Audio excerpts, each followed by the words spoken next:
Live, how's it going, everybody? This is the post Rookie's Quest trilogy stream. I've been up for like 30 something hours, so I apologize if I sound a little cool, saxophone or something. I don't know how to describe that feeling, but I've got with me three of I'll call it the three stars in a way. Mostly because Mandy, you played different characters in quite a couple of them, and you played Mary Mayhem pretty well, but you played Rita even better. And Sith Kryptonian was revealed to be the twist villain of this whole saga. Are we allowed to talk about it now? No spoilers, by the way, for those who haven't seen my trilogy yet. But I think the cat's out of the bag. It's out of the bag. It is out of the bag. And I know someone who's going to be after you now. Oh, God. Yeah. I'm going to get like 6 DMs. You see, I don't know if that many people knew that it was you. I knew that like Ruth, Star Wars for Life, was like, it was killing her to not know exactly who it was. Like she guessed you, but no. Feedback. Dude, honestly, no one like guessed it. So, I don't even think they were, because like my hiatus like happened to line up perfectly to where that people kind of didn't consider that I'd be around to do it, you know? Yeah, people are like, yeah, who's Sith again? No, just kidding. Yeah. yeah, I was being nice, but yeah, people forgot who the fuck I am, so yeah. No, they didn't. Stop. No. I'm sorry. Dude, everybody in the chat was like, hey, Sith's here! We're all like, where's Sith been? He's been off taking over the world. That's where. I've been in Odin's closet. He's been in Odin's closet. He's been brewing and becoming Kylo Jeremy this whole time. That's the origin of his story. He was in Odin's closet for a full year and just had enough. Better story than The Last Jedi. Pretty much. Yeah, the bucket can keep me entertained only for so long. Tom from Night's Edge is like, I'm still lost. You have to kind of, I guess the whole trilogy, should sum up enough of the stuff in there, I would think. Yeah. I tried to make it simple enough, a few flashbacks, a few details here and there to kind of explain some backstories. Was anybody confused about the Jeff Squad? No, but no. The trilogy. Okay, I was only confused in the beginning when they were walking into the closet because I didn't know where they were going. But that gets explained anyway. Yeah, it was like, they're going to their universes. I was sad though. I was typing in the chat like, I'm sad. I hope I see them again. Well, before I made the plot in one of my older episodes of like season 1, even I think I had future Jeff come in, and then he like kills the Jeff Squad. Was the idea was that he destroyed them while they were in the closet, which they're supposed to be in cryo sleep in that closet, and he killed them. But then I'm like, no, they're just in another dimension. In the meantime, they're in some other dimension, and then that's where Kylo Jeremy found them through the closet dimensions. And was able to get the Jeff Squad and turn them into the Dark Jeff Squad. Well, here's the problem, though. Now that they're all trapped in the closet, they're going to pull a Kylo Jeremy, and they're all going to come back evil again. Maybe we'll see what happens with them. No, see, they have their own. They went through a different type of portal in their closet. They went back to their universe. They weren't just simply trapped in there. They have their own universe where Jeffro just makes sandwiches all day. Where the Jeffster, though he's out of shape, thinks he's athletic and thinks that ladies dig him.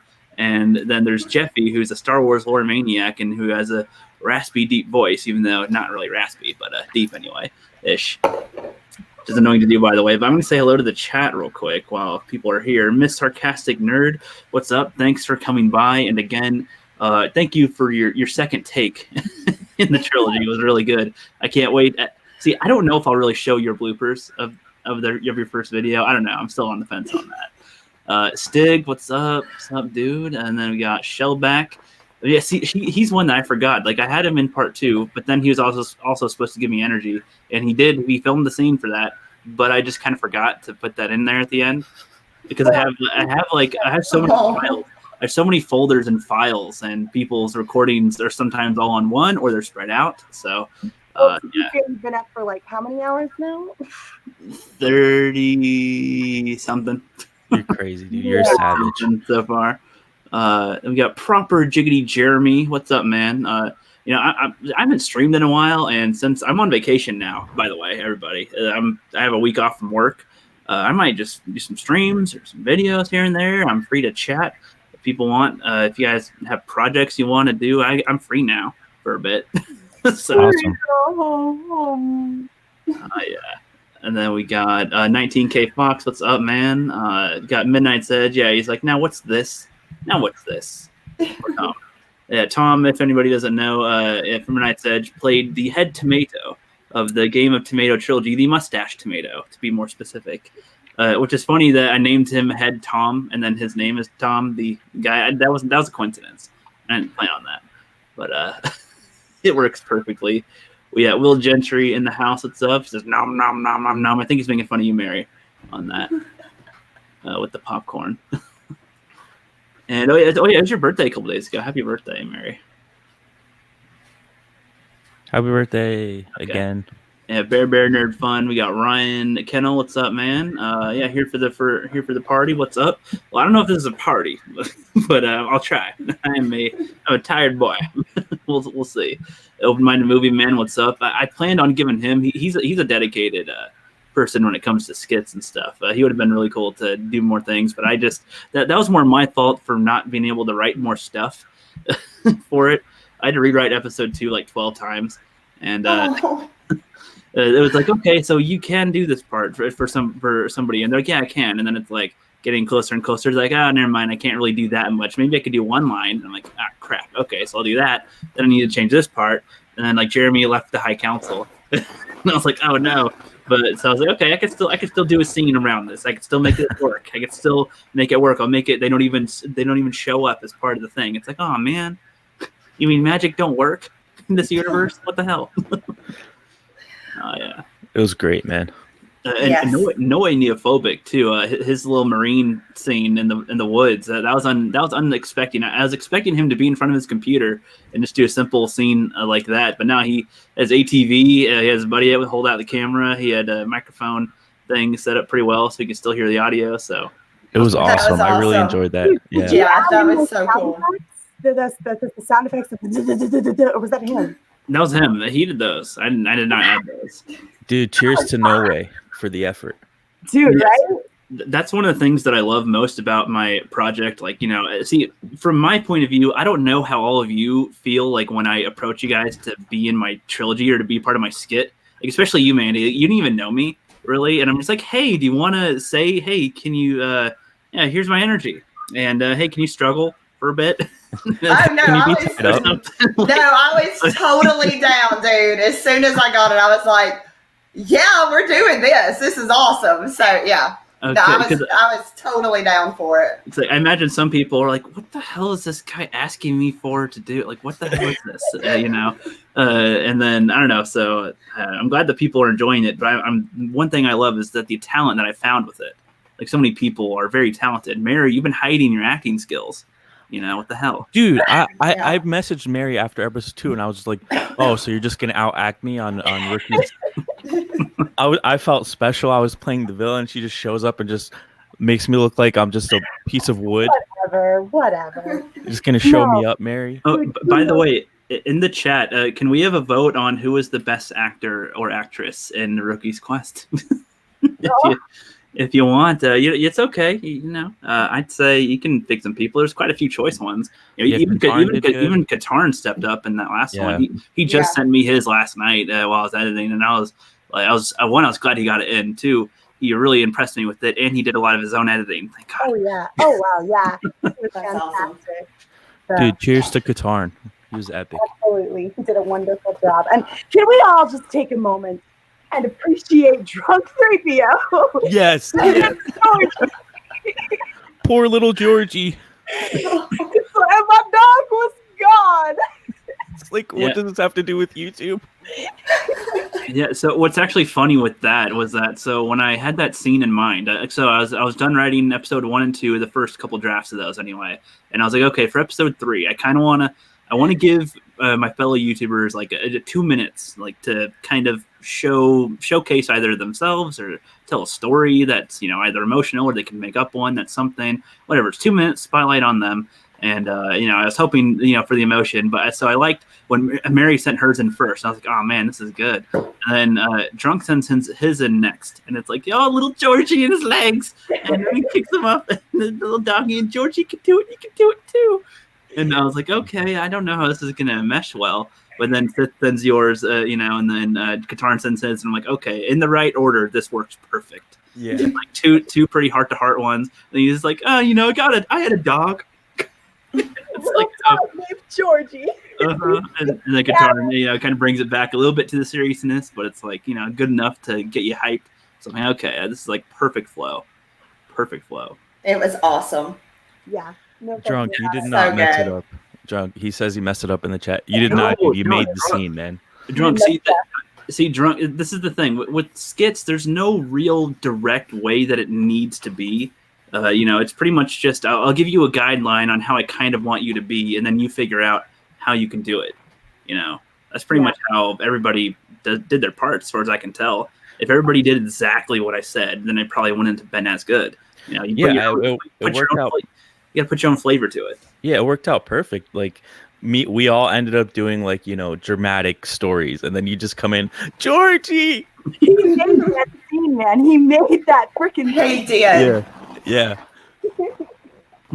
Yeah, and what's funny too. So when I was doing the episode 3, I was trying to avoid some copyright claims because I thought with episode 1 and episode 2 that I avoided them pretty well. I only got like 2 claims on episode 1 and like 3 on episode 2, just from like trailers that I typed up for copyright type music, and there was at least 1 or 2 eventually that came up as they were copyright, I guess. But in this one, I'm like, okay, I'm going to use the Pippin song. I want something somber to start up, and then the We Will Go Home one, like I played it with just Julie's track as Wished Upon a Vlog, which it sounded good, but I'm like, nah, it kind of needs the instruments, so, and she played it over like perfect. She like matched the singers perfectly, by the way.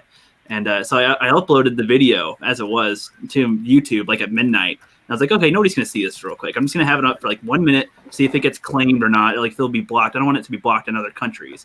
And like 15 or 20 people saw the video within the minute that I posted it. And then next time I posted "Don't Click," and that had like 20 people also that saw it immediately. And it was like Mary and Miss and Proper like all watching. And they're like, "Oh, and this is so cool." It was like the emotional scene. I'm like, "No, you're not supposed to say no secrets." So, goodness. Perfect music selection. Thank you. Oh my gosh, the music. Yeah. Oh my gosh, so good. Like, so good. Seriously. Dude, what are you, a director now, dude? I mean, I hope so. That's my goal. A director, dude? That's my whole goal for all of this is to be a director. Hell yeah, man. Yeah. I would like to point out, and I just want to point out, since we're talking about music, Julie's singing is impeccable. It really is. It's quite lovely. Yes. And it definitely helped to make these videos, no doubt about it. So. Oh yeah, she helped me big time with that too, especially with the Game of Thrones theme. Because I'm like, I was like, can I play a different non-copyright song over Game of Thrones? No, it doesn't sound the same at all. There's nothing that sounds Game of Thrones. You have to have Game of Thrones or it's not. So I'm like, oh well, there's no technical lyrics in it, and she's not playing an instrument. So what if she just kind of la la la's it? And it was la la la. Good. Yeah. And I had to like arrange her audio because the way she like sung it was like with longer notes. But so I just kind of rearranged some of the audio so they start when someone's still going. So then it just plays a little quicker and nice. And it's cool. Beautiful. Absolutely beautiful. Yes, it sounded so good. And if we're talking about some good stuff like Mandy, you remember our idea or the idea I had for you for another character? Yes, and hey, I'm almost done with my campaign, and as soon as it's over, anything you want, I'm ready. I will. Okay, because you have the type of acting prowess, and you have your background, your green screen and stuff, that works really well with we can go beyond just like a phone call conversation or something. No, we can make it a scene. So absolutely. Yeah, I'm not gonna spoil for everyone what the idea was yet, because maybe that'll be a fun surprise for a different video in the future. Because even though the quest is over, there's still more to come. Oh yeah. There's more to come. Now those bloopers, how long are we looking at here? Like, how many bloopers have you got to work with? I have. Oh, thank you guys for sending your bloopers. Thank you for sending your outtakes because I have so much material now to make like at least a good either 20-minute long video or a couple, 7-minute long videos or something of people's bloopers. And it's not just the bloopers, really. It's more. Sometimes I can mess around with you guys and like make your, make your voices like how I did with your voice. I made yours really high and really deep, Mary, for your Rita. You sound like the Emperor's New Groove chick. Oh, I didn't know you'd messed with the audio. Oh yeah, you sound when I made your voice sound really high pitched, you sounded like the evil person from Emperor's New Groove, and when I made you sound deep, you sounded like an NFL player from Blitz 2000 from Nintendo 64. I remember that game. I'm like, oh, this is great. There's so many people where I like speed up their voice or I just play it and just with like a slight alteration in their audio and they sound hilarious. So there's plenty of, and there's actual mistakes people make that are funny, but I there's plenty of material for that. Now, since you guys brought up the bloopers, now I was thinking about this for a bit and a couple people kind of approached me with the idea. Now, I wasn't going to make any merchandise, like a t-shirt or anything with Rookie's Quest, but I mean, is that something anybody would at all want, of any kind? Like the best idea, that would want to do with it is to make a physical DVD. Because the quality on YouTube kind of sucks. The way it uploads, it compresses it and it makes it all blurry to me. It looks way worse than on my actual computer file. I could include all the bloopers. I can have the whole trilogy in it. I can have. I actually filmed some background stuff, like before I'm filming on certain days. So I have like a kind of vlog I can put on there too. There's background information I can put on there. If people would actually want a DVD, like a physical copy, let me know. Like if there's at least 10 people that would want one, that would buy one, at least. Yeah. I will go buy blank DVDs. I'll go do all the process to try to convert it to a DVD. Rookie, you got to make that artwork into a poster. I would totally put that up right now. Yes. Or a t-shirt. Like I seriously would love a t-shirt because I would put that up on the wall and I want it signed. I want it signed. Me too. Yeah. Okay. Dude.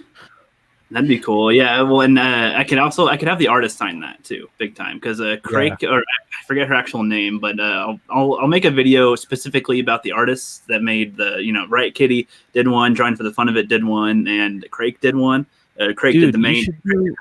I'm gonna do a video giving them a shout out, big time, for their artwork. You should do a making of series. Yeah. Yeah, that's pretty much what I'll do. I'm probably going to do that even tomorrow. Like I have nothing. I'm on vacation. I'm going to be at my sister's house just watching her kittens. Just nothing to do while she's on vacation. All I can do is make videos pretty much if I want to. I love how Rookie's like, I'm on vacation, so I'm going to work some more. Yeah, right. Well, no, it's work without pressure of a due date. Like I've been under that. Like I need to get it done now before this date and all this work. This is like. Now it's nothing work is what I call what's left. It's like, I can just do it, but I don't have to do it. Like, it's work you want to do. Yeah, right. No pressure for it. And I haven't really posted content on my channel in forever, so this will be some good stuff, I think. Yeah. So people like the idea, then I'll definitely do that. I'll look into this. Well, Jeremy said this earlier in the chat, and I would like to reiterate this if I may. That look, you worked your ass off on this. Okay. I've never seen so much work put into something, man. This was like a freaking trilogy epic. Okay. You did so much work and you brought so many people together. And that is astounding to me. That is one of the most, I would say this is probably the most amazing thing I have seen done in this community. Like I wouldn't even say, I would say hands down. This is the most amazing thing I've seen done in this community. Yeah, this was amazing. Like, yeah, no question about it. No question. And Rookie, it can't be understated how easy you made it and how fun you made it for everybody to want to take part. Yeah, it was just great. Okay, I actually have to bounce for a little bit. I hope I can jump back on a little bit, but in case I can't, Rookie, just want to say it was an honor, man, to be allowed to take part, to play such a fun role as Kylo Jeremy, and I really hope I did a good job for you. Yeah, you did, man. Great. You did a great job, man. You kind of stole the show, Sith. I mean, like you really did. You were epic. Thank you. I was really nervous. I didn't know if it was gonna come out like dumb, like but it was. I told Rookie like it was a lot of fun to take part, and if he'll give me the pleasure of ever taking part some more and whatever's to come, I'm always down, man. And you really outdid yourself. Everyone did such a great job. Flip, Drunk, Mary, Mandy, everybody did a great job.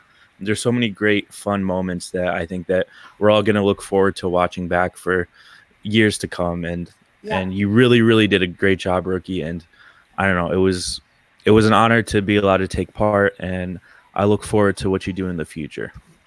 Thanks, man. Well, you're gonna be a part of that too, man. So don't run away. Hell yeah, don't run away from me, man. You're one of my stars. And legitimately menacing, man. Yes. Thank you. I tried. Yes. Thank you. You guys did great too. All right. Thank you. I'm gonna bounce out now. I'll come back in if I can, but if not, I really meant what I said, Rookie. And guys, if you haven't checked out his trilogy yet for some reason, you need to, because it's just honestly awesome. Awesome. Thanks, all man. right, peace out, guys. Bye. My praise. Yeah, Sith man stole the show. He really did. Yeah. It was so good. Yeah, see, what I should have done too, I kind of wish I did. Like, if I release a DVD, I'm gonna fix everything I didn't do properly with the videos. Like, he gets, I think he should get some credit for some of the writing stuff, because he and I were talking about this quite a long time ago with the whole Kylo Jeremy thing, like turning evil and going, with the Jeff Squad and stuff. He kind of, our back and forth kind of spawned that idea. So he gets some credit on that. And I'm going to see who else I can invite in here real quick. Midnight's Edge is like, now you're sounding like George Lucas. Is that good or bad? I have a question for you, Rookie. Yeah, go ahead. So, and I know obviously you've done the previous trilogy, right? So, but when you were sitting there thinking about okay, so I'd like to be a director, I'd like to shoot a movie, I'd like to put something out there like that, with sort of make my mark here on YouTube. What made you think to include so many from the fandom menace? What was it? What happened there? What was the process there that brought you to that point where you were like, you know what? Let's make this like a community thing.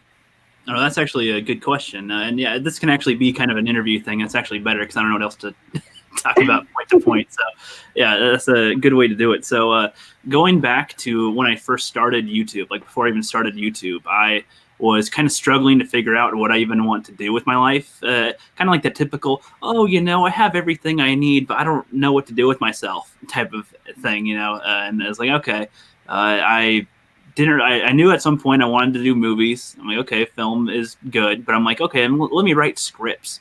And I wrote dozens of scripts, but didn't really do anything. I wasn't making any actual progress. So then at some point I'm like, okay, I'm going to pick up a camera. I have Amazon, and I'll get a camera and I'll start doing something. And I was like, okay, but what can I film?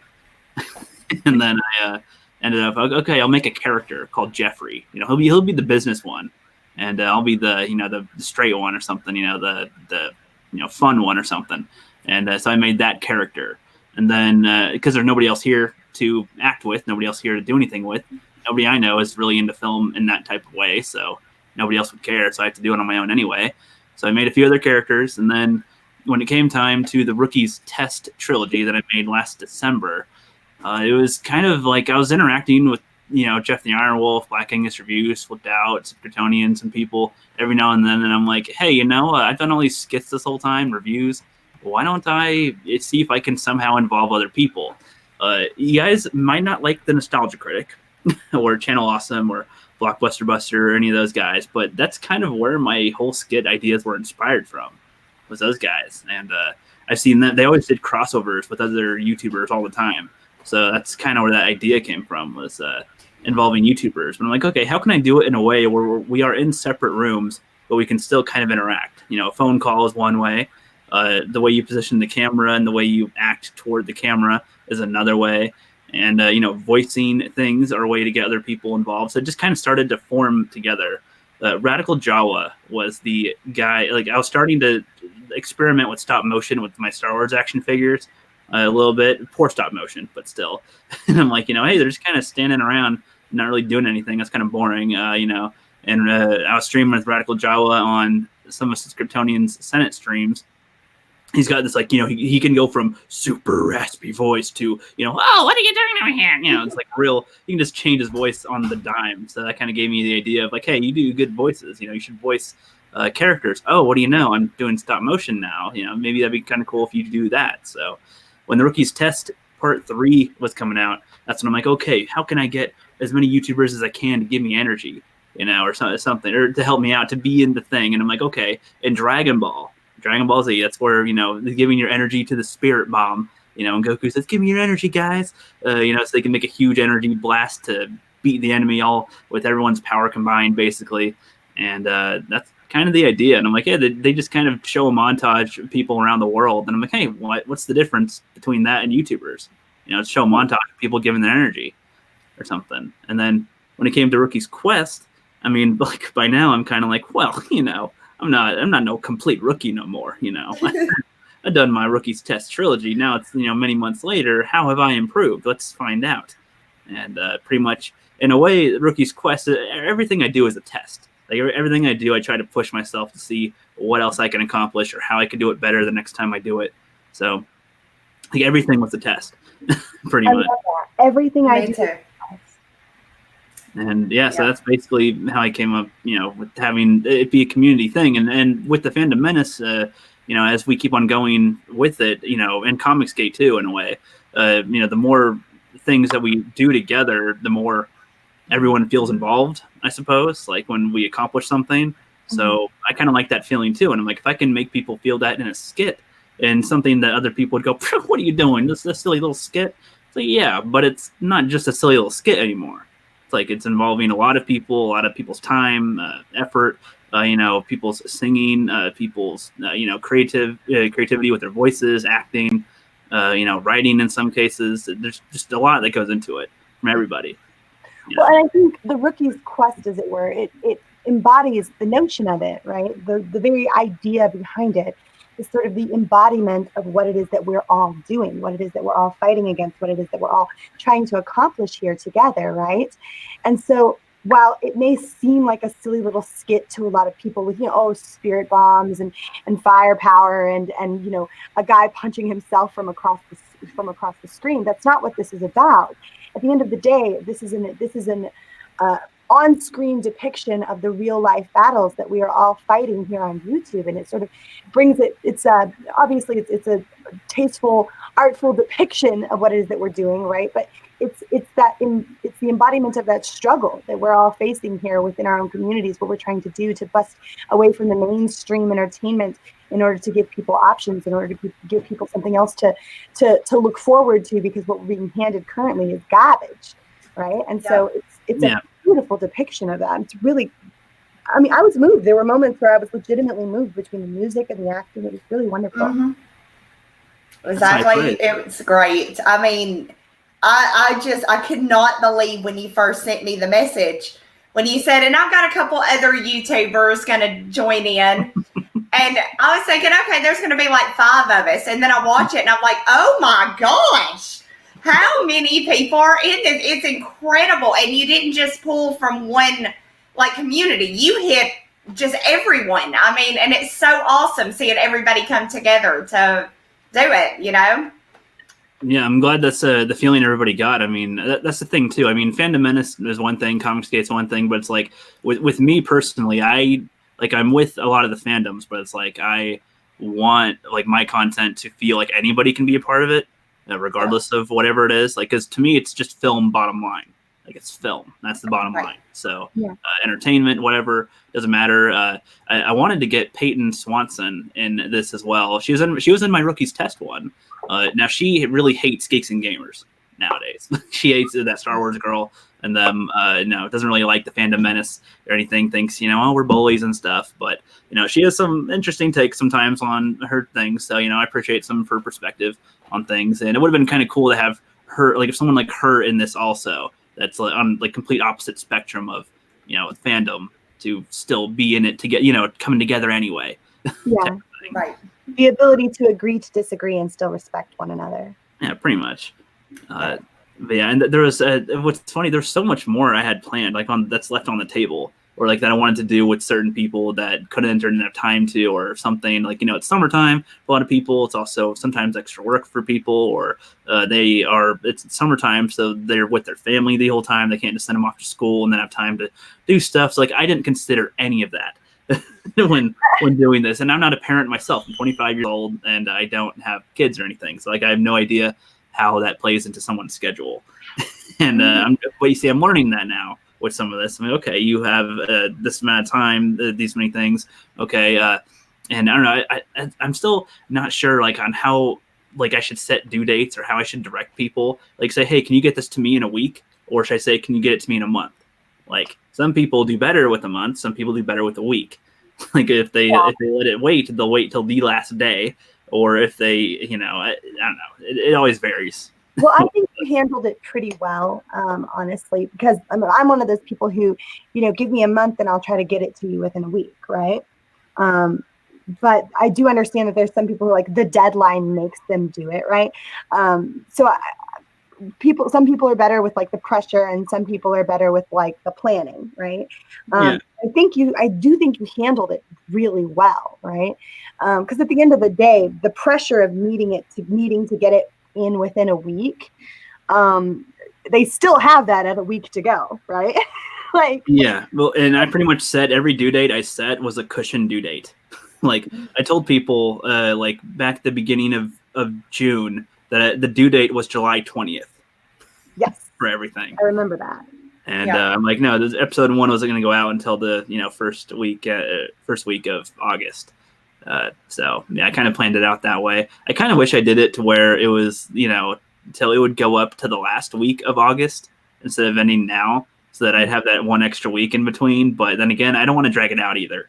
Like the way the filming process went was I took a long time to do episode 1, and then I took less time to do episode 2. I was kind of filming some footage for it while I was doing episode 1, editing it here and there, but not too much. And then I had to do an all-nighter to finish the editing of episode 2, but I was more confident with that one. I had 1 or 2 boo-boos in there toward the end with the energy stuff. That's really more my editor. That kind of sucks with it. And then episode 3, like I filmed that and edited it basically this week. No. 7 days. And with work in between, which was a real pain. If I didn't have to work yesterday, I could have more confidently gotten it done, I think. Now I have another question for you, if that's okay. Go ahead. Yeah, you guys are interviewing me. Go ahead. So when you write out the script, right? You write it out. You have certain things in mind. You ask people, and then you sort of tailor the script to the sort of affirmative. Yes, I can do this. I can be into it, and you tailor the script around that. And then when things happen, because life gets in the way, people aren't always able to always go ahead and do the things that they say they'll do in the first place, which like life happens, right? Especially when you're working with a group as large as you're working with, there are bound to be some cracks, right? So what is it you do when those cracks happen? How do you justify, or how do you fix it? Well, first of all, this is the script, by the way. The 100-something pages. I don't even know anymore with the rewrites. With the way I fix it, the way I do anything is I always plan to have a backup plan because that's how my life always goes. It's like, hey, are we gonna have dinner at 4? Okay, she says, and then it's like 5 o'clock. Didn't hear a word or nothing. I'm hungry. always be ready for something, So always have a plan ready for that. And I don't know so that was the main reason why I was skeptical to even include so many people in important roles in my skit. In the Rookies Test, it was mostly me, and then I had to rely on Johnny Five for the voice of Snoke, and I think that was mostly it that I had to rely on. And then anyone else, could have been in it or not, and it would have been okay regardless, and I could have fixed it. But with this one, I took a little more risk by having more people do more actual roles, lines, and parts in it, because I don't know, the way I've interacted with you guys more, pretty much, so I kind of get an idea on who's going to do what, when, and whatnot. And but I know I always just construct it in a way to where, okay, if this person for whatever reason they broke their leg or something, they have laryngitis now, I don't know, can I fix this myself, or do I have somebody else on backup that can do it? Mandy, that kind of fell on you and Mary actually to fill in a few scenes actually. That's actually how Rita got more into the story too. She was just going to be in episode 1 to have her putties taken away, but then somebody bailed for episode 2, and I was like, God, what can I do here? and I had to play around with stuff, and that's how I included Rita more into the script actually. So sometimes some speed bumps turn into a better road, I guess. So yeah, I'm so glad you did, Mary. You killed it. It was awesome. It was so good. You killed it. I actually have a lot of fun with Rita. Everybody likes playing the villain, right? Right? Being the bad guy. And so every once in a while you want to branch out. And it's just happened that I didn't even know until a few months ago that I even had a decent Rita Repulsa impression. So this is a recent discovery for me. Well, it was awesome. It was so good. Well, when he was like, do Rita, I was like, hell yeah, I'll do Rita. Make it happen.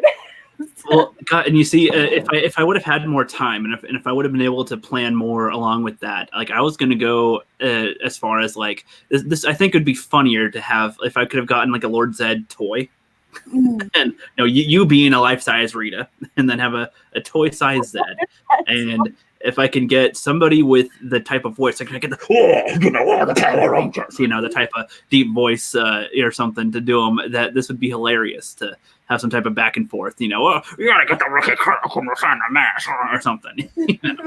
So I'm going to be a total twat waffle right now, and I'm going to put you on the spot here, Rookie. Does Rita Repulsa get to make a return in your next Rookie Critic thing, or your next big old thing? You see, the thing with you should probably learn this by now. You catch on with this. If you guys go back and watch any of my old videos, nothing that I've done now was planned back then. Like I leave things because I've learned this with my own head. I will always come up with a better idea later. So I leave things kind of open-ended, which is why like I didn't kill the Jeff squad. I sent them back to their own dimension. I fused with Jeffrey, the business one. He was the original one. I don't mean that's permanent. I never made a rule on that. Who knows? Who knows what'll happen? Maybe I will never do it. Maybe I'll never bring it back. But I leave the opportunity with Kylo, Jeremy, and future Jeff. I sent them to Harvey Cthulhu's dimension with Doomcock. Who knows what's going to happen there? For all I know, they'll become eldritch gods of their own or something, or whatever spinoff thing. Who knows? So Rita, she just kind of got banished a little bit from Mary, as far as we know. And that's all we know so far. So anything could happen. Even the tomatoes. Like, he kind of just jumped off the trampoline to kill himself. But we didn't see him splat. Who knows? I could insert whatever I want later if I wanted to. First rule of anime: no body, no death. So true. Yeah, pretty much. Yeah, first rule anime. That's a good point. So I kind of had a question. And I'm kind of new. So who is Mr. Shitter? I heard you mention the name, and I was like, wait a minute. Okay. Who is this guy? This was one of the things that this is where I had to improv my own thing. I had to rewrite again because Jeff from World Class Bullshitters was going to have a spot in here from the channel World Class Bullshitters on the High Council.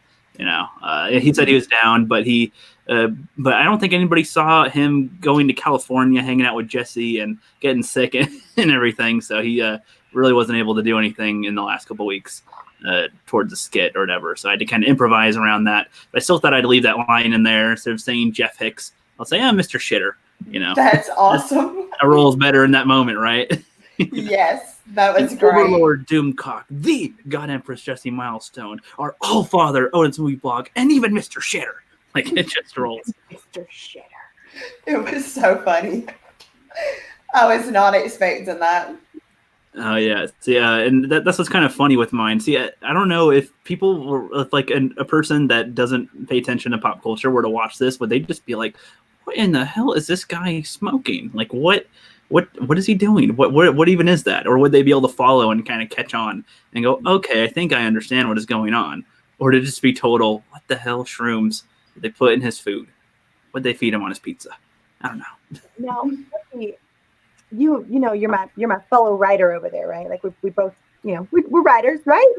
Yeah, I just showed you like a 150-page script for a skit. So, So I have a question about your process here, because there's a couple different ways you can go about writing. So I'm not a planner, right? I sit down and I just go type and just like see where the story leads you. Are you one of those ones, like when you sat down to write this script Did you have an outline? Did you know where you were going with this exactly how you wanted to do this? Or are you one of those people who like, you just sit down and you just let the story flow? How does that work for you? I am a huge planner. I am a huge writer, planner type of person. But so like the way I've changed the way that I do my writing formats now. The way that I used to write when I was like, okay, I'm going to write a script that Hollywood's going to buy someday, and now that's not going to happen. I would write it in a way as if, oh, they're definitely going to have all the universe, all these backup things, and blah, blah, blah, all this ancillary crap that doesn't have anything to do with anything. And I've changed it to where it's like, okay, what can I actually do? Like I have to think about when I'm filming, what do I have at my disposal that I can actually use? Like I can't say I'm going to have Godzilla come in and he's going to blow fire and destroy us. I don't have any of that. So can't write that into the script type of thing. So like I look at what I have and what I can comment on, people in the community that I can use to participate in it as characters, and kind of try to figure out what I could do as a story, which is how Kylo Jeremy spawned into a main villain. And like Snoke, Johnny Five at one point just messaged me. I don't even remember. It wasn't even in the skits or nothing. He was like, "Hey, I can do a Snoke voice," and I'm like, "That's pretty cool. Do you want to be a character in my thing?" I was like, "Okay," and that's how that happened. And I don't know. So with this, like, yeah, I do make an outline. I try to make an outline, but I always change the outline because I'll think of something better later. Just what seems to always happen. And so I just kind of make my process through that. And even I'll write my first draft and I'll think it's pretty good. I think it's pretty solid. And of course, I'll be expecting and hoping that I make it better. So when I get to the typing process, then I'll think of some better ideas. Where can I insert something? And it's kind of tough to say when it comes to stuff that when I involve the community, because like Mandy was somebody that I stumbled upon kind of that I didn't intend on having be in this story at all, or like be a person in it. And then once I found her and I saw her do her one part, I'm like, okay, she's got that sparkle for more. So let me see what more I can get out of her for this, and see is her talent. So I was like, okay, boom. I didn't expect that, and I didn't expect your Rita to be as good. So that she wasn't even going to be a character. So just I don't know. Like I plan things, but I expect to have new stuff come into play, if that makes sense. Like I'm expecting to come up with something better as I go. So you leave yourself plenty of wiggle room. Pretty much. I'll write things in a way to where it's not so tight. To where like, okay, I'm writing it down. This is a baseline for it. If nothing else better comes up, I can film this. This is fine. But if I can just move this piece around a little or stretch that out, then boom. With episode 1, where I have the putties fight, and then I have the chess thing and conversation with the business Jeff afterward. I was just gonna have it be a gigantic fight scene, and then end the movie there, and then end it like with us like falling down on the couch, thumbs up, kind of like I did in episode 2. But I'm like, well, one in my vlog, I'll call it, because I recorded my work called me in on the day I was filming that scene, the putties fight, and I was like, God damn it, God, I wasn't scheduled today. It's hot as hell. I'm just trying to get this done. God damn it. And I was just getting frustrated. And then I'm like, okay, so I'm going to cut that fight in half, and I'm just going to end the last scene is going to be a conversation leading into the next episode. And I think that worked out way better than it just being a 15-minute long fight against me dressed as putties. Like, you know what I mean? It's kind of funny for a bit, but too long. And it's like, God, can we please have something else happen? Yeah, I've learned that like like any fight scene I film, because it's just me fighting the camera, basically. It's me punching toward it. And then it's so funny though. It's like that can only last for so long before you can go, okay, can we please have something else now?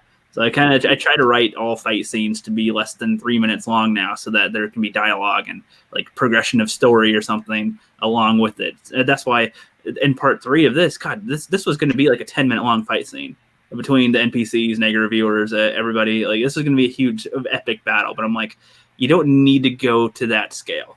Just I think the twist of Kylo being Sith Kryptonian and all that would be kind of funny. The huge montage of people getting energy, that's epic enough. You don't need to have more of me kicking at the screen.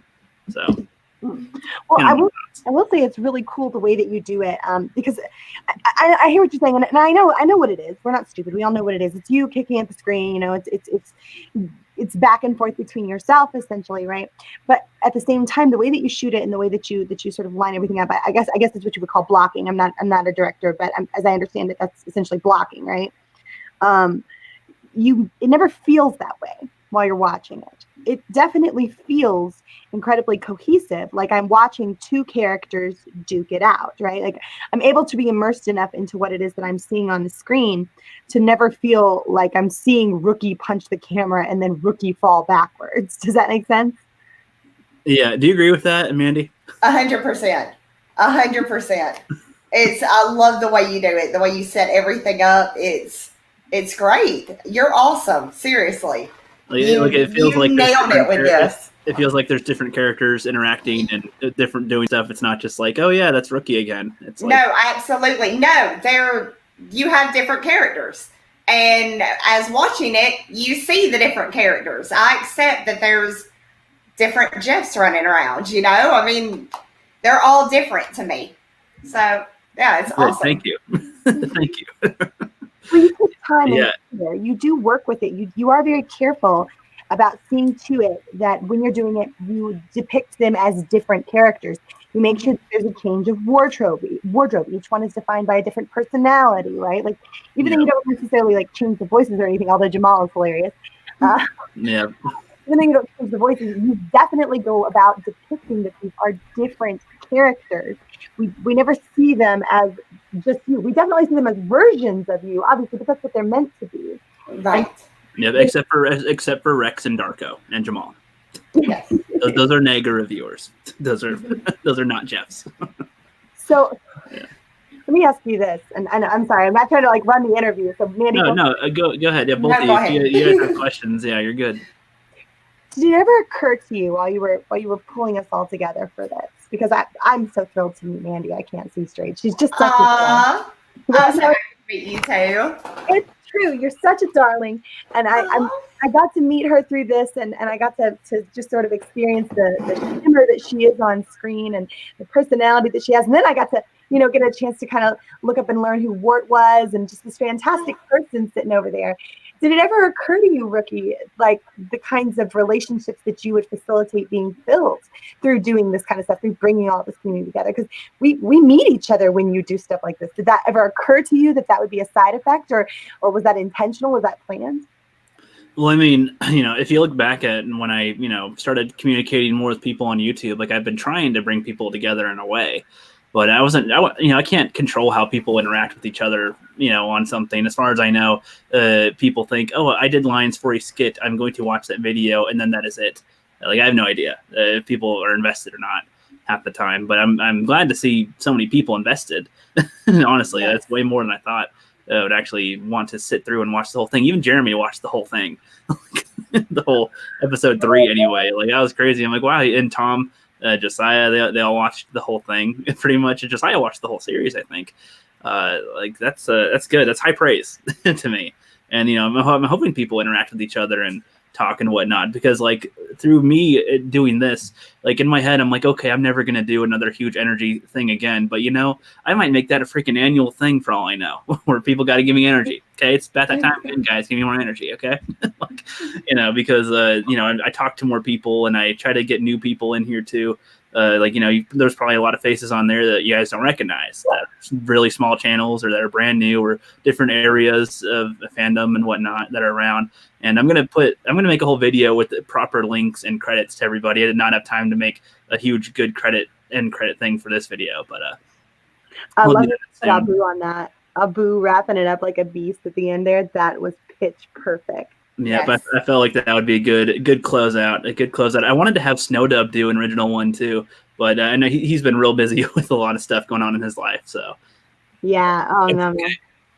You really did, and you brought up the different talents of people, like the individual talents of people, right? Like, and I know I praised Donna earlier, but I'll do it again here. Julie was particularly talented. And before this, because there's a lot of people in the community, and there's a lot of people to keep up with. Before this, I wasn't aware that Jolie could sing, and now I'm sitting here just a little bit mind blown at that. And of course I knew Abu's talents. I knew Abu could rap, of course, but there was a lot of people who we didn't know that they had these sort of amazing special talents. I knew Sith was incredibly charismatic. I knew that Sith was the kind of person that I enjoyed being around and engaging with, but I didn't know that he could act. I didn't know that his voice acting was on point the entire time, definitely menacing, a wonderful villain. I didn't know Mara stood out to me so incredibly.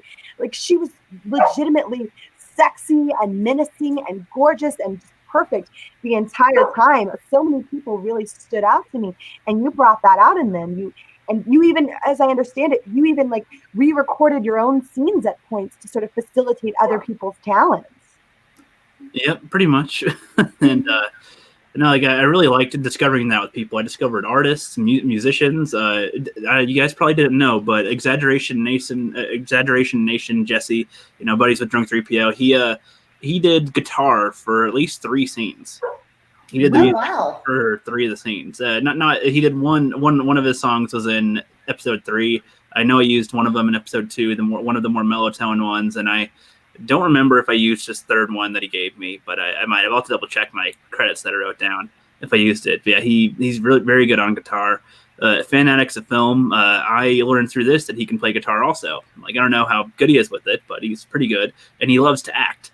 He filmed like 7 different scenes for that one. The guy who picked up the iron for the phone and whatnot. Like, he filmed a lot of stuff for me, and I'm like, oh, dude, wow, that's a lot. That's a lot for it. So he's got a lot of talent with him. Shane the Entertainer, he's also got a lot of acting that he wants to do. Kind of, he seemed like it. He seemed like he did way more than I thought he was going to do. Also, like a lot of people are putting more effort into it than I expected to. And that I don't know their talents of, and like Riot Kitty, like I already knew. I saw her a long time ago back when she barely had like 15 subscribers, and like she had some talent rising.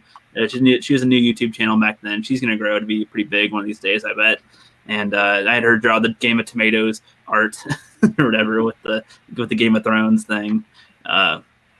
Drawing for the fun of it. I wish I could have gotten him on here, but he's going through some stuff right now. But he drew the first version of the Rookie's Quest poster that was like, all space themed and had all my characters like as a ninja and stuff, like all different.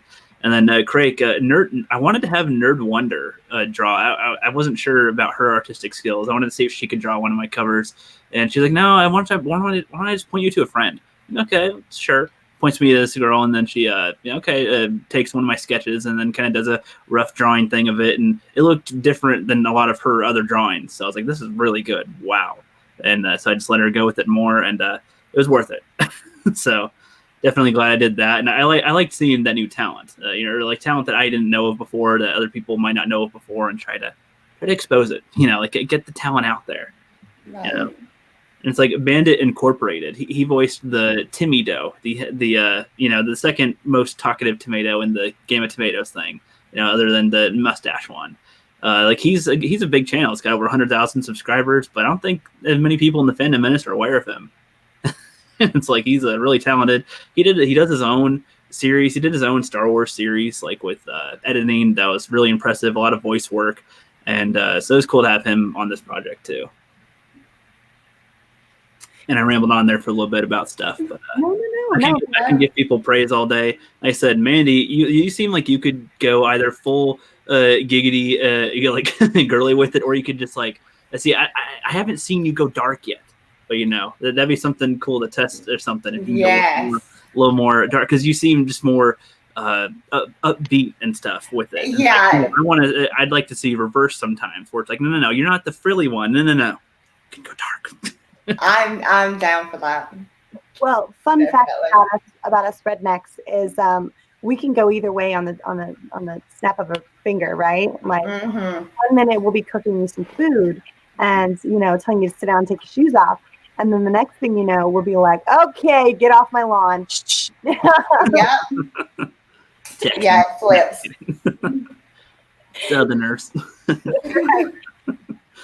We're very versatile. Yes. Oh yeah. And a fun fact: the voice so Mandy voices a tomato also in episode 2. That one, I forget what was the name of that tomato? Was it Tom? No, that one wasn't Tom. That was No. I don't remember. I forget what one I named. I made so many Tom variation names of everyone. But no, that was supposed to be for another YouTuber that was kind of big, but he just wasn't able to get the time for it.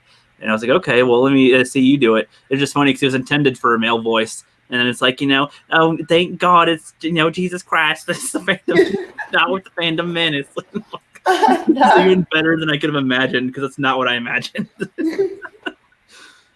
Now, I know it's going to be really weird because you never know exactly what it is that you're going to be getting when you've got all of these different people sending in submissions, right? You never know. I can't imagine you get anything that even remotely resembles consistency from the different types of submissions that you get from everyone, right? Pretty much.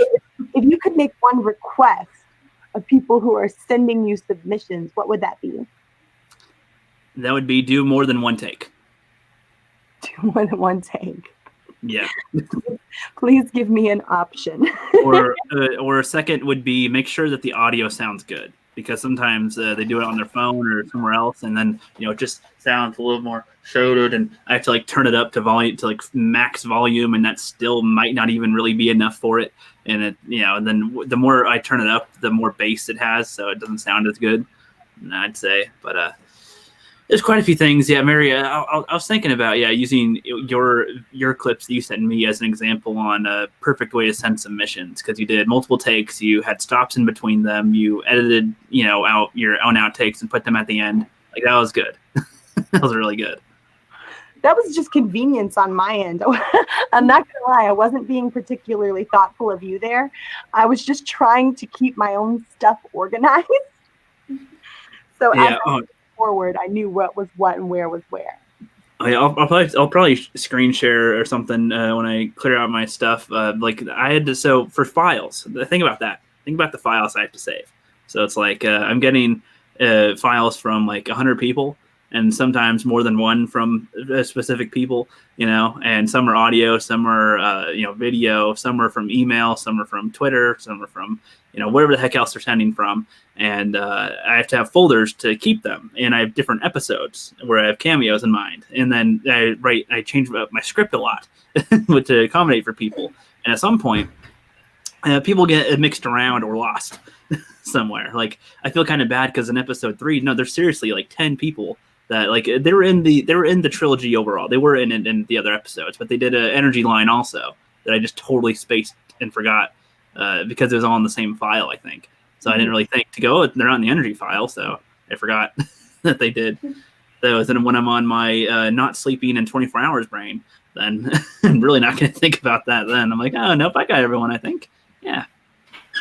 I got everybody 4 hours later. Oh, yeah. Well, and no, I was going to, one of the things that I was trying to do, I could have, a lot of people, would say, oh, you didn't have to release your stuff on the date you said, that's fine. Nobody would care. I'm no, I would care. Because I'm punctual. I don't like it when people tell me that they're going to do something at a certain time and then they don't. Because then that just bugs me. And if you don't even say, oh, I'm sorry, I couldn't, I have to change, and no word or something. No, I have to, I'd rather get it out, even if it's not as good as I want it to be. I'll make a director's cut. See, if people are interested, I'll put the corrected versions, edited everything, all better, everything on a DVD. That would be pretty cool. And it would be ironic with the theme of the trilogy, saving physical media was one of the back themes, to have it, to sell a DVD of it would be pretty cool. But well, I know I would buy it without a doubt. I would buy that. I would buy multiple copies because I would make everybody I know watch them. So yeah. That's awesome. I would love to hear the opinions of people that aren't YouTubers or don't watch YouTube that much to see it. I had some customers that come in at my work all the time, and they, the regulars. So sometimes they'll, I'm on YouTube. Oh, that's cool, whatever. And sometimes hey, so what kind of videos are you making? Do I describe this to you, or do I just let you see for yourself? Well, how should I go about this? So I have these tomatoes, and I put swords in them, and I make them talk. And I have all these YouTubers from around, and I make them interact. And there's these NPC things that are all gray. And it's how can you describe my skit to somebody without it being silly? I don't know. To sell a pitch, but also, God, this is one thing that So going forward with my channel, doing this project has really made me embrace film even more than before. That's really the main thing I want to try to do is go into filmmaking in some way, shape, or form. And so I don't know if I'll do much. Just oh, there's a new movie out. Let me review the content for it. No, I'll just review stuff that I want to do if I do. Just do more film related stuff, maybe even try to work on, series projects to have in the future with collaborations with people behind the scenes and, and release them later or something. Who knows? I might do that. We'll see. Awesome. I have a suggestion for you, Ricky. Yeah, shoot. I know you're working really hard to get those watch hours up because we're trying to get you monetized, right?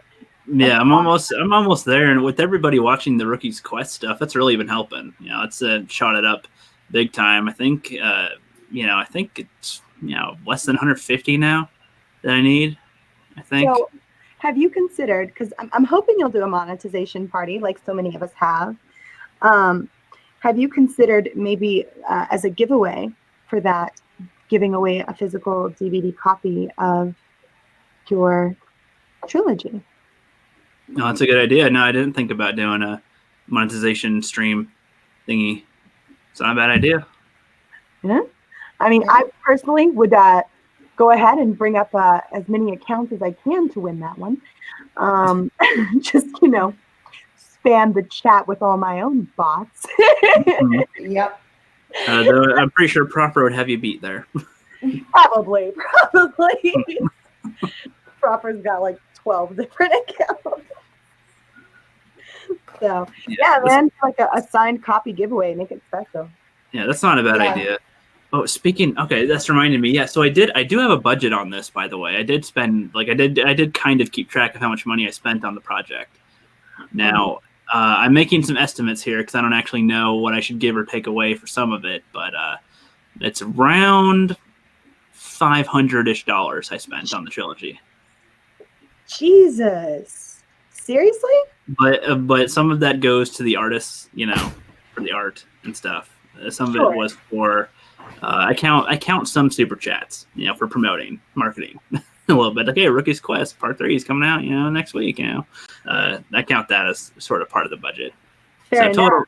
So it's stuff like that, and I had to buy the pink shirt for Jamal. I could have just done the pink bands, which is what I did before. But no, this would be kind of funnier. Just have it all pink. I don't know.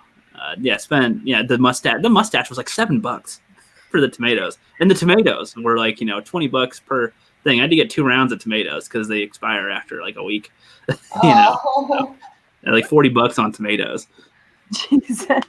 I want a tomato fund or something donations to get me tomatoes. Yeah, you got to get monetized. Yeah.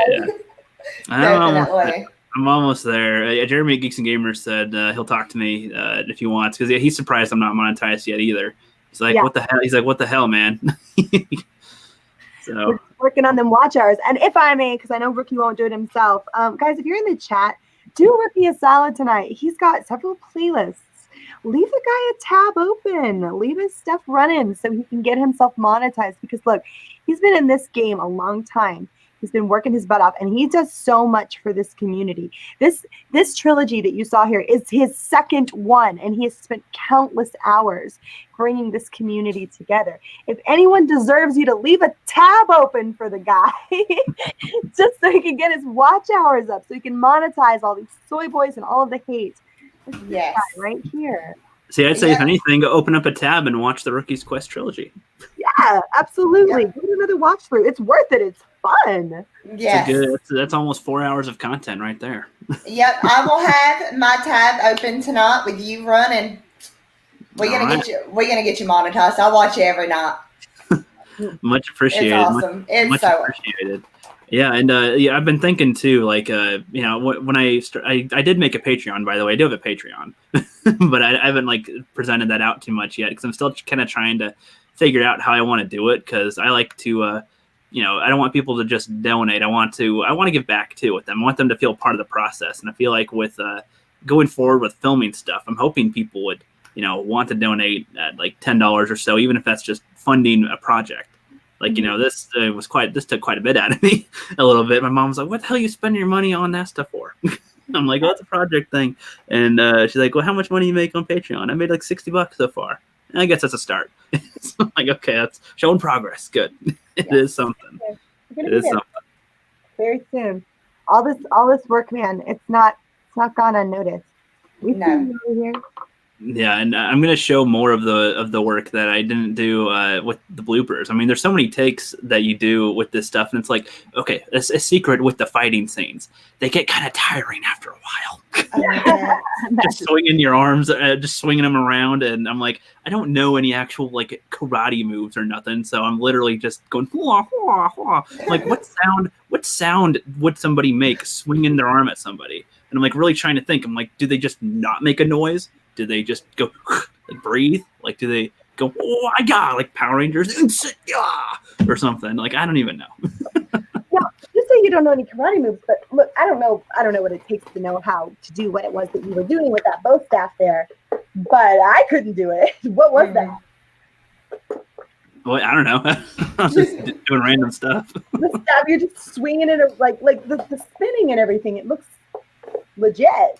Right? It looks legit, but I sped the footage up, so it looks more legit. I was just twirling it around my fingers, kind of. Oh, My goodness. I was twirling it around my fingers a little and spinning it around, and just sped it up so it looks faster. And then That is awesome. I was all with that. But that's a skill, man. That's a skill. That's talent. I didn't know. No. I'll take that as a compliment with that. Yeah, if I can trick you, then I've succeeded. That's good. You all lied to you. Totally tricked. I thought you had some moves. Like you, yeah. Sweet. I had no idea you were just speeding it up. I thought when I put it under my legs that you guys would go, okay, he's just fooling around. You don't know what he's doing. I was like, No. hey, derp, I'm gonna do it like under the legs, basketball. No. Again, Rookie, I'm gonna be right back. If I don't let this dog out, she's gonna have a Yeah, problem. that's fine. I can hear her. That's all good. Mhm. She's excited. They can hear you, you little punk. That's all good. But hey, so Mandy, while you're here though, just to take a break from talking about Rookie's Quest for a sec, if you want to, since you're on my channel before, you can show Word the Wizard if you want. You can tell people what that's about. Well, I would throw a couple shout outs. I'm not going to go into the whole pitch. Yeah, everybody who is like really into comic books, there are a couple awesome ones up on Indiegogo right now.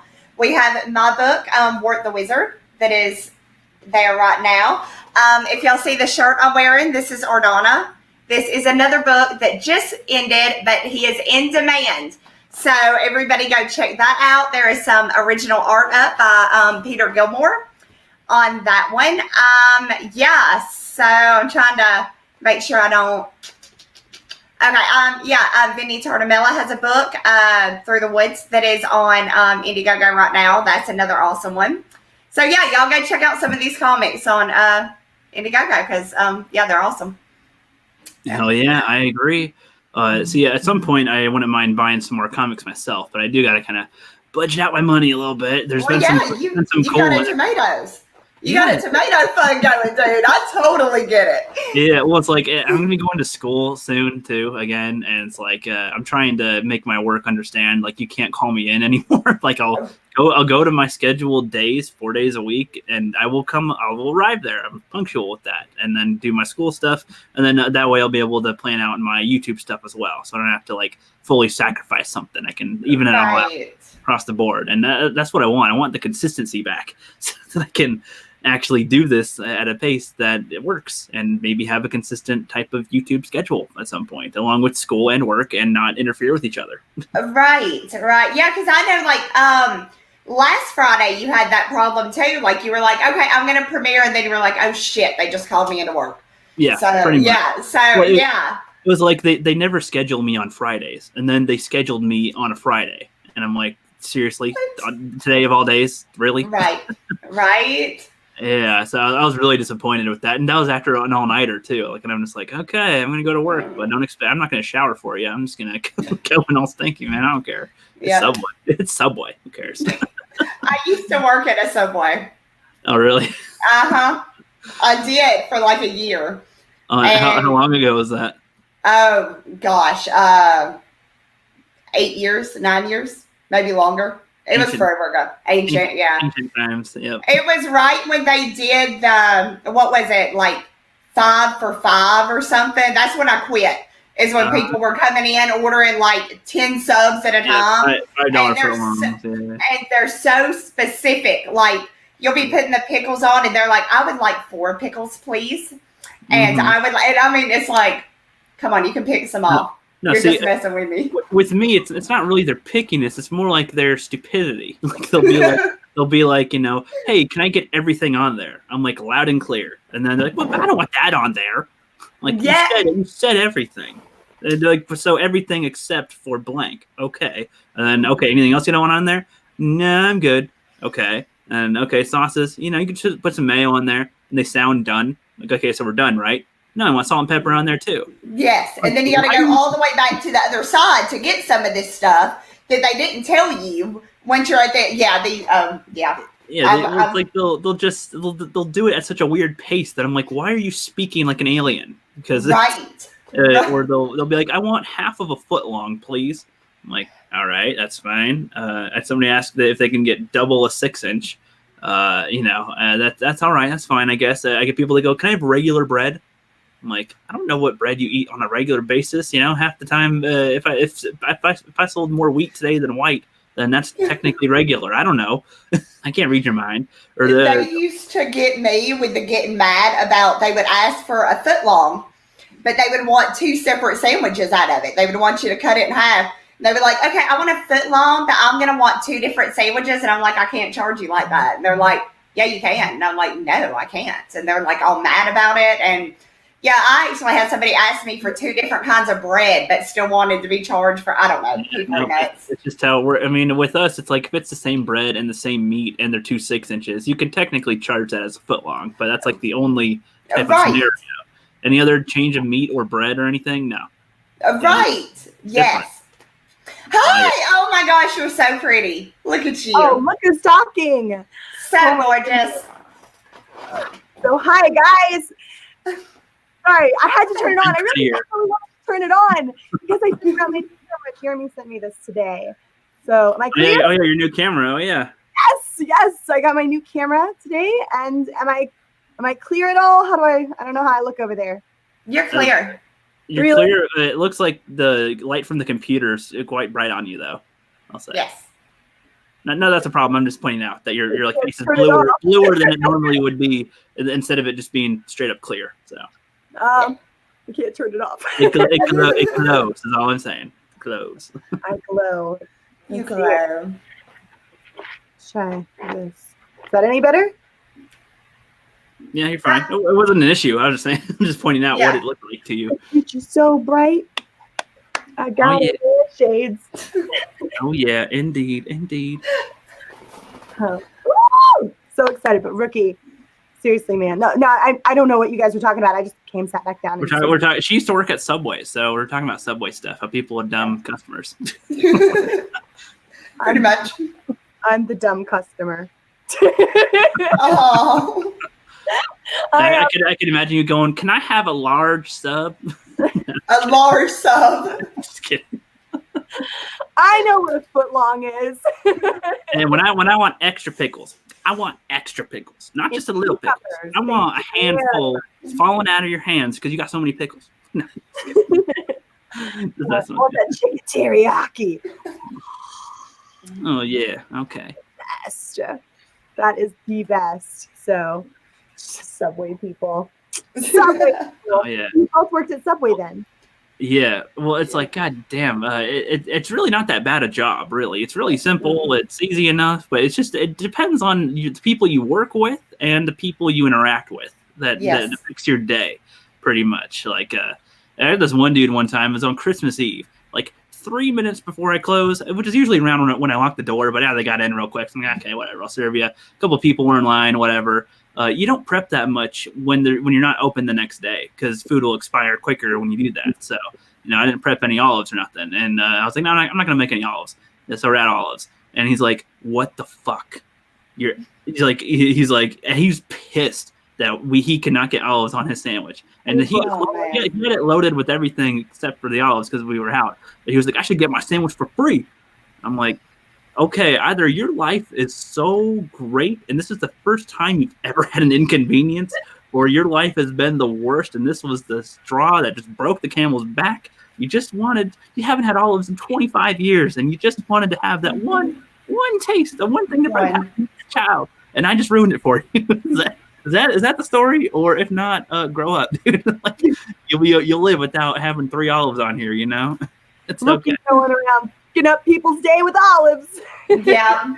Oh, yeah. Hey, did they finally close my cookie loophole where like an hour before close I would throw in like 2 batches of cookies and so I could take them home at night when they didn't sell? Because I lived on Subway cookies for like months.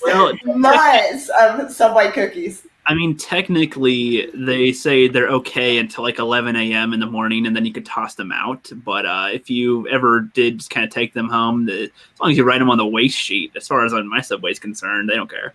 You just make sure you keep track of them for inventory.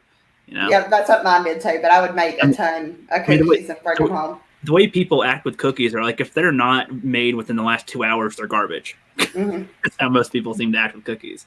Like, they're not fresh within the last. People chuck it in the microwave. It's just as good. Yeah, that's what some people will do, which is that's smart.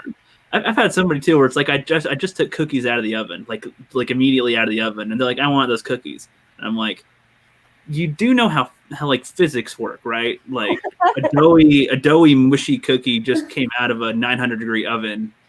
I can try to lift it, but it ain't gonna do nothing.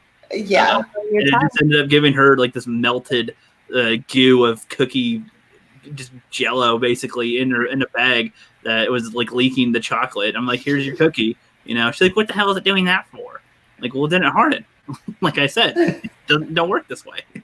Her mind was blown. She's like, oh my God, that's what happens with cookies. They gotta cool off for a bit. I thought they're better right away. I'm like, you're an idiot if you just stick your tongue to them immediately after you pull them out of the oven. Good gosh. You won't have a tongue anymore. Yeah. So I was just curious about that. I'm like, do you do this at home? Like, mommy, pull the cookies out. Like, right onto the thing. I don't know. I hope I'm not boring people in the chat with this. Hey, they're learning about the cookies. Oh, yeah. Everybody loves Subway cookies. Yeah, everybody does, literally. And they're angry at our store because we took away the 30-cent Cookie Tuesdays at ours. Because they're 79 cents each, 84 cents after tax. I love over here. Chocolate. So if they're 30 cents, oh my God, people will get. I love getting people when they come out of the gym because we're right next to a gym, and they just get it worked out. They're all sweaty and stuff. They get a 6-inch, and they think they're getting all good. I'm not getting chips today. I'm not getting a soda or nothing. I'm like, hey, do you want some cookies, chips, or drinks? No, I'm good. You sure you don't want some of our fresh, delicious, warm, mushy chocolate chip cookies? Oh, they're right here for you. I just made my mom hungry. Sorry. It was like, I just do that to them. They're like, I want 12. Like, I'm just testing your willpower. That's all. I'm not forcing you. You're okay. Those M&M ones, though. Oh my gosh. Oh yeah. Oh, Mandy, you don't know this. I don't know if you know Mary either. Before I did the tomatoes, I did cookie videos. I remember the cookies. I did not know that. I'm gonna have to watch those. Are they still up? Yeah, I don't delete my videos. Pretty much, I'll leave them all up so anybody can look at how weird I was back then. And so Mandy, one thing about me is that I am one hell of a picky eater. Like a picky, not as in I just don't like. I don't want to have things. It's like I taste things and I don't seem to like everything everyone else does. That kind of thing. Okay. So. But I never tried our cookies at Subway. I never tried them before, and I used to always claim I don't like them. So I'm like, okay, let me actually try them. And since I have a YouTube channel, I'll make it funny, and I'll record myself, trying them. And I tried them and stuff, but then after the first time I tried them, I actually liked them. Oddly, I thought the oatmeal one was the one I was going to hate the most because I don't like oatmeal. But the oatmeal cookies were actually pretty good. The raspberry was the worst for me. So then after that, though, I made like a cookie video where I'm like approaching the cookie shelf, and I like give them the voices like they're snoring. they're like, I make it high pitch so they sound like children, basically, like little people. And then I open the drawer and like, oh no, it's the Cookie Critic! Run away, mommy, and my legs. It's like I make people feel so horrible for him. Like, no, the cookies, don't kill him. And I like take a bite and I just throw it in the trash. Like, you just kill me, finish me off, you bastard! Screw you, Cookie Critic! Our sweet little Wookie is demented. Okay, I'm just saying. From produce perspective, I am crazy. Yes. Yes. What I love though is that I can make people feel sympathy for a tomato and a cookie. You know, that you do. I can make you feel bad that they had to get squished or eaten. Then I think I'm doing a good job here. Yep, you're doing amazing. I love the game of tomatoes or whatever. Yep. I love the slaughter. I love the carnage. I love the carnage so much. Like, I'm not even an action figure bleh, kind of person, but maybe because it's tomatoes, like I can stomach it. And it's so funny to me because it's just this wonderful parody. They're going, kill him more. I didn't include enough Brie Larson in it. They kind of go hand in hand because of how Rotten Tomatoes like defended Brie Larson. Mandy, if you're not sure, that's the origin of my Rotten Tomatoes videos. My tomato skits was the Rotten Tomatoes site and Captain Marvel all those months ago. I was like, wouldn't it be kind of funny if we like did a skit with like actual tomatoes, you know? And then I like make Brie Larson their goddess that they pray to and stuff. And it's like this crazy little universe thing with them. That's why I have your tomato go like, are you with the fandom menace? It's like, that is awesome because they're the enemy. They have like executed this whole race of tomatoes, and they just started to rebuild, and that's the Game of Tomatoes universe now. Is the post fandom menace massacres is what that is. And what's funny, I'm like, I don't think I can come up with any more ideas for this stuff. I don't think I'll do any more of those. Immediately after I'm like wrapping this stuff up, I'm like, oh my God, I have an idea for a whole series of Game of Tomatoes practically. Oh my God. Oh gosh. I don't know what I'll commit to it or if I will. I'll have to think about it. But I have more ideas in my head. I'm like, God damn it, how can I do? Because it's freaking tomatoes. There's no faces, no limbs, no arms, no nothing. It's just tomatoes. It's not like toys where you can have them do stuff. So it's all in the voice, I feel. It's all in what they're doing. Yeah, no, I love the tomato stuff. It is so funny. It is so good. I even love the way you have them moving around and stuff. It looks so good.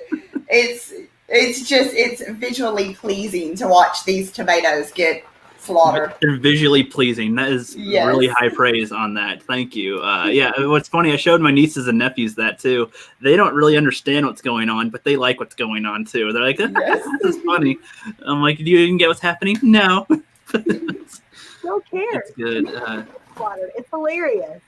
I do, like, seriously, every time I see one of those carnage, like, slaughters that you do, I'm sitting there the whole time in my head, the Shrek, the gingerbread man going, "You're a monster," goes right through my head.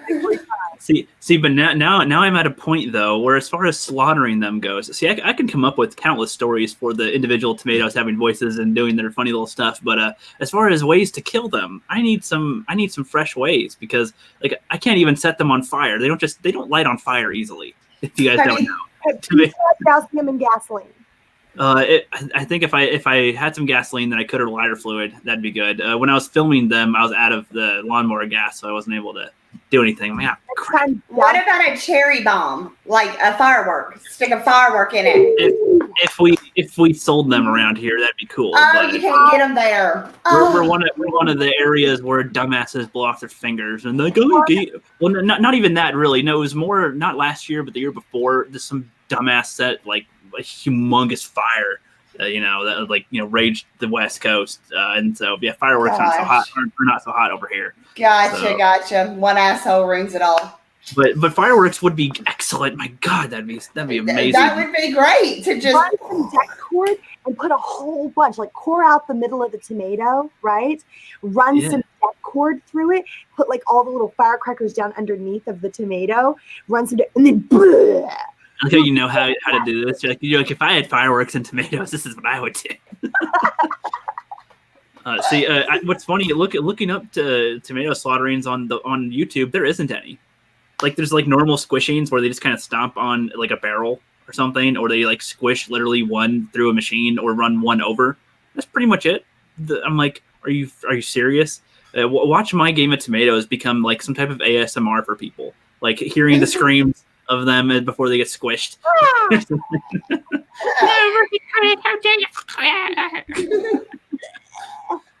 Yeah, it's funny. Like in the second, in one of my other ones, I had them like be forced to watch The Last Jedi for a sec, where Luke's sucking the titty milk off the thing. Like, no, it's a torture. You're so cruel. I don't know. We're running out of ideas after a while. My coworker's like, "Oh, put one in the microwave." I'm like, "And do you want to clean that up, man?" So I wouldn't want to clean the mess. Oh God, I'm like, I see. That's the thing people don't get with filming either. Like, yeah, you see the film set and all the things, but like with all the characters, I have like a basket of clothes, like just clothes laying all over the place, trying to clean up, and then props and stuff. My sword broke during the film. Dude, you handled that perfectly though. Like that was an accident. You did that perfectly. Like when it broke, you just ran with it. You're like, Yeah. You really handled it really well. Because I sat there. I knew when I was watching it. There's no way he planned for a freaking sword to break while he's mid. There's no way, and you still perfectly nailed it. I was so impressed with you for that scene because you just it actually almost magnified the frustration. Right, because the sword breaks. That's how hard you're hitting, right? The sword breaks. And you're like, oh, it was perfect. It was so. It was so good. Thanks. Yeah, I'm trying to think. Like, if I were to just swipe at it for a while and then just bend down, would people get? Would they think I'm trying to chop the tree down, or am I expressing anger or frustration? I'm like, yeah, I was trying to get the frustration part. So yeah, that kind of helped. And I was kind of like, oh man, this is a good sword. My sister is the one that got me all these swords, by the way. I never purchased a sword in my life. My sister got me like 5 swords. So I'm like, oh, that one broke, but I have 4 more. So I'm good. And it's funny too, if you guys watch this full trilogy and you pay attention to the background, like my whole backyard has changed from when I started filming. Like we got a new fence in, we cut some trees down, we got some things different, so it's not the same landscape as before. I hadn't noticed actually. I'm not gonna lie, I wasn't paying attention to the background. I was just really watching him. You just eyes on me. I get it. Yep. But yeah, it was one thing that I want to improve. Like I definitely, obviously, want a better camera. Now I'm surprised how many people did not comment on the date in the corner, because my camera does not have a setting that allows me to remove that. I've looked through my whole thing. There's a date thing that'll let me adjust the date, which I think is why it's stuck on the 2018, because I haven't fiddled with it since I last fiddled with it. So it's like I'll just leave it there. I did notice on second viewing of it, because I went back and watched your stuff again. I watched episode 1 and 2 again. I did notice it on the second viewing, but the first viewing it didn't even faze me. It's like, did it bother any of the watching experience or anything? Because I didn't notice it. It was too minute compared to what you were doing on camera to even focus on it. But by now, it's almost become like an on-purpose staple for me. Like, oh, I'm just a rookie. I'm the rookie critic, so I'm gonna have a rookie mistake of having the date in the corner during my movie or something. It's like really, you can't even really notice it. I mean, you're too entertained. Everything else going on is so engaging that you don't really notice any. Like I didn't notice the yard either. I was watching you. I was watching what you were doing. So. That's high praise, and that was one thing I was worried about too. Is like, are people actually entertained by me? Like, if I were to during the Jeff Squad scenes, like the Dark Jeff Squad versus the rookie, and then the rookie versus Jeffrey, are people like engaged here, or do they need? Like, I'm trying to gauge what my audience pays attention to, or what they are entertained by. Because I don't know. I'm like, do they want to see more jokes? Do they want to see more people interacting? Just random YouTubers? Or something like, or were those scenes okay? Like the Dark Jeff Squad versus Rookie, and then the Dark Jeffrey versus Rookie. I tried to show some history there to pull some strings, because that was my first character I created. Yeah, dude, I was actually thoroughly engrossed the entire time. When you said annually, maybe, like, are you thinking about doing the next one at all? I mean, I know it's probably too soon to ask.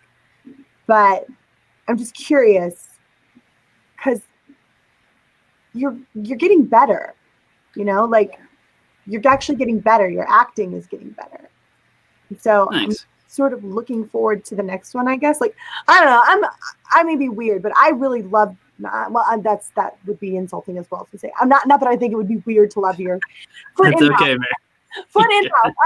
No, but I was really engrossed. I was really enthusiastic about this entire trilogy, right? Like, I just really loved it, and so I'm sort of pumped for the next one. Like, it's kind of like when you leave camp, right?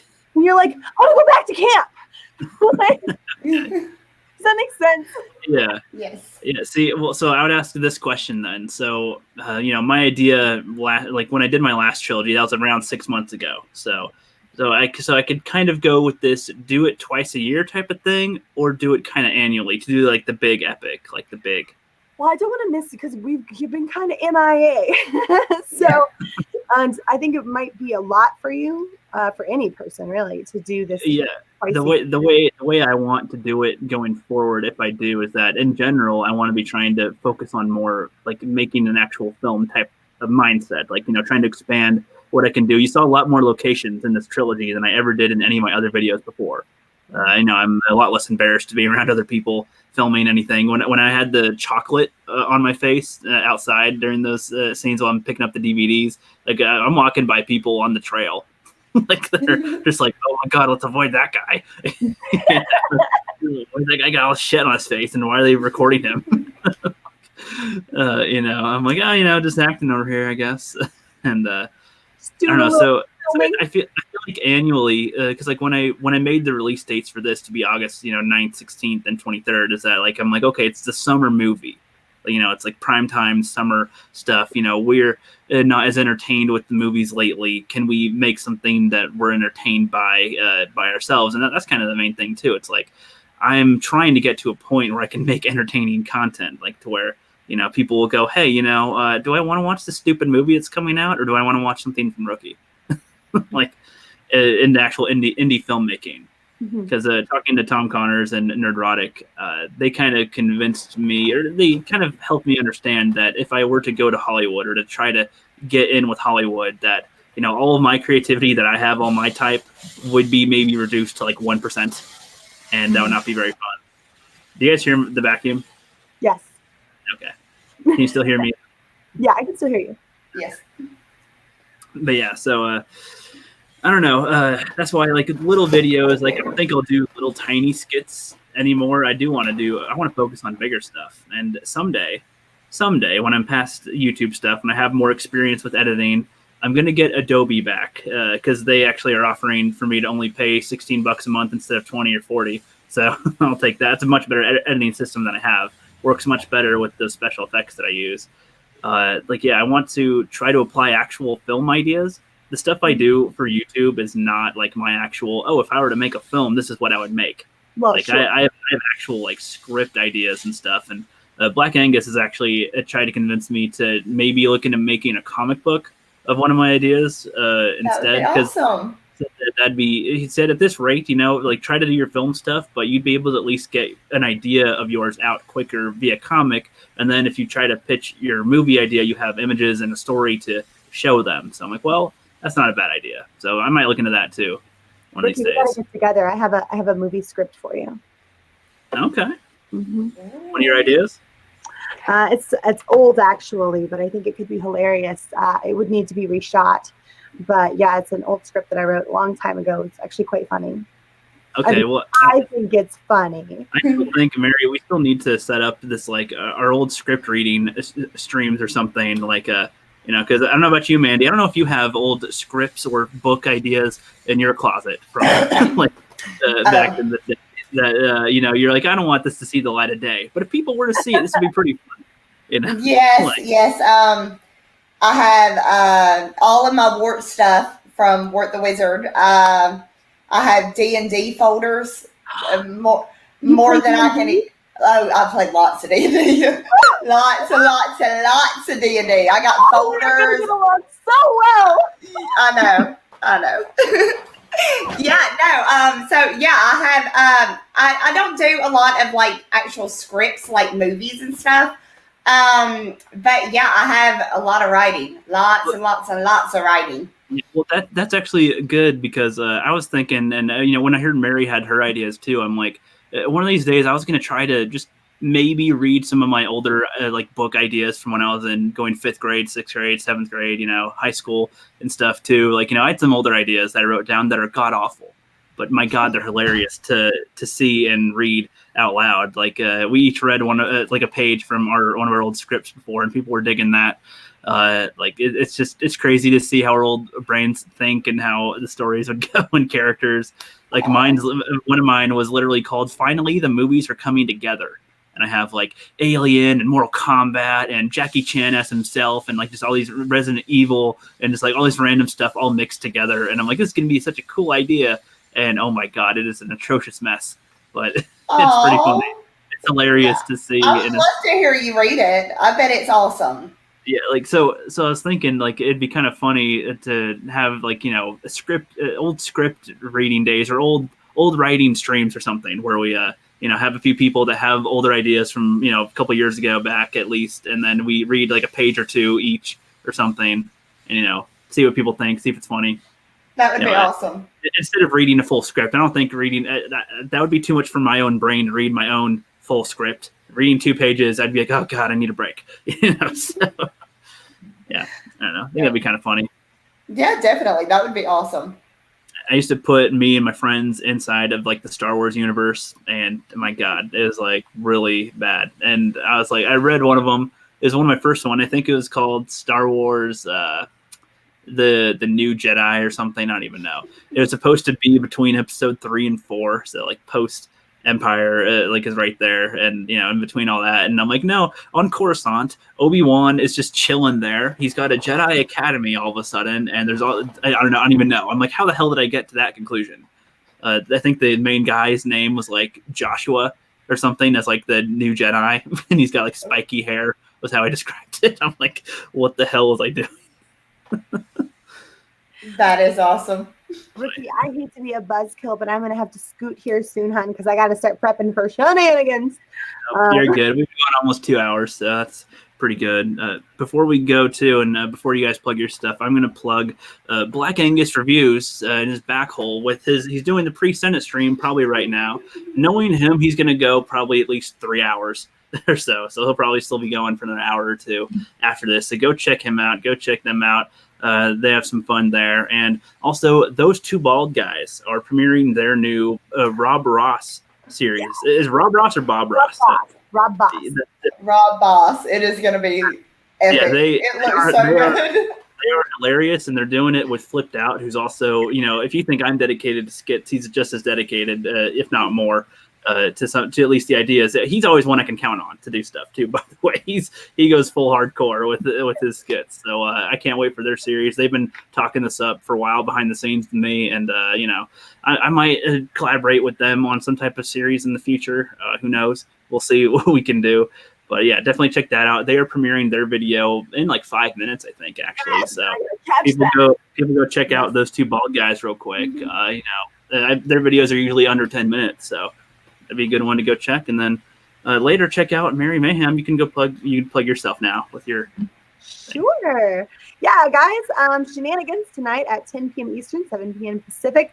If you're not familiar with Shenanigans, it is basically kind of like a Whose Line Is It Anyway sort of show, though I will, probably be drinking vodka.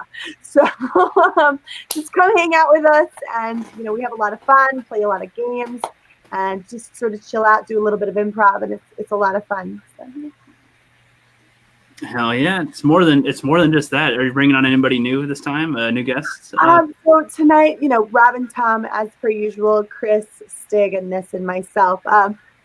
Pretty standard cast tonight, but the oldies are the goodies, man. These guys knock it out of the park every week, and we always have so much fun. So, yeah, tonight's Shenanigans, as it is every Friday, and it is a shooting star stream, which means you either catch it while it's live or it's gone, unless, of course, you're a patron over on Patreon, in which case you can watch it at your leisure.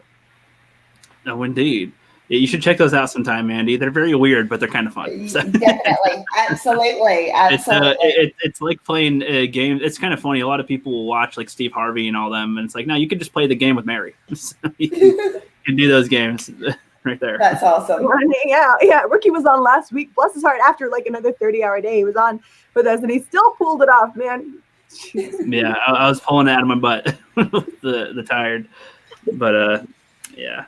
And Mandy, so yeah, you have Wart the Wizard as your current comic book run. So you don't have to do a whole shebang on it, but how many days do you have left for the campaign for it?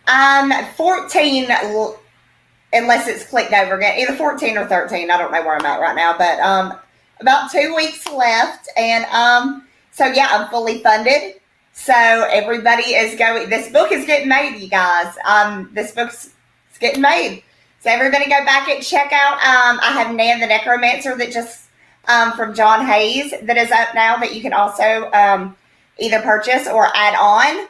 So yeah, go check it out. I think everybody's going to really like it. Hell yeah, and that one's more geared for kids, right? Yes. Yes. I remember catching some of the pitch sometimes on some streams. Yeah. Where I can. You had these old ideas that you would tell your kid, and then you got the idea to kind of try to draw them here and there, and then you saw some drawings other people did too, and kind of got your idea to form an actual comic book, right? Correct. So it is all ages. I made it basically. It is for the kids to enjoy, but I wanted a book that as a parent, you can actually enjoy reading to your child. And I want all kids to get a love for comic books. They're the next ones to come in. And if we don't, share our love for comic books with our children, then this is going to, it's not going to go anywhere. So, I want kids to see comics and love, even if it's not mine. Just, I don't want comics to go anywhere. They mean so much to me. So, yeah. Okay, well, they're a new discovery for me, so I'm starting to get into them here and there when I try. Awesome. Yeah, that's cool. I haven't backed yours yet, but I do plan to now that I'm finally done with now that I'm done with the quest, I can actually set my mind on actual things.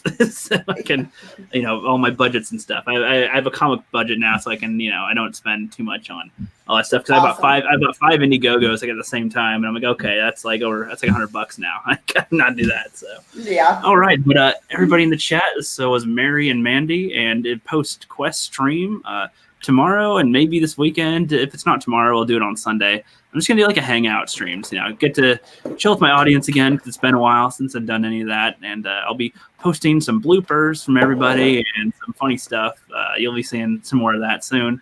And real quick plug, if you're on a stream, are you doing any streams this week, Mandy, with some new guests or anything? Or I saw you're doing some streams lately. Actually, I am going on tonight on my channel with Wyatt Holiday and Peter Gilmore and the Red Gaze. Because Wyatt is funded. Yeah, Ardonna got fully funded, and we're going to celebrate to congratulate him because, he's funded. So, yeah. Yeah. Sweet. So, yeah. You can't ask me with times, though, because I'm so sporadic when I do stuff, so I can never give times. I just post it when I go up. So it'll be at some point tonight. Some point tonight, I will be going live with those guys, and yeah, there we go. Okay, all right. Well, catch her next Wednesday on with you. Yes. Next Wednesday, I will be hanging out with Mary, so that ought to be just absolutely awesome. Yes. Hell yeah! Duo for the making. There we go. Right. Yeah. So I'll see you chat later and have a good one. Bye. Right, and broadcasting.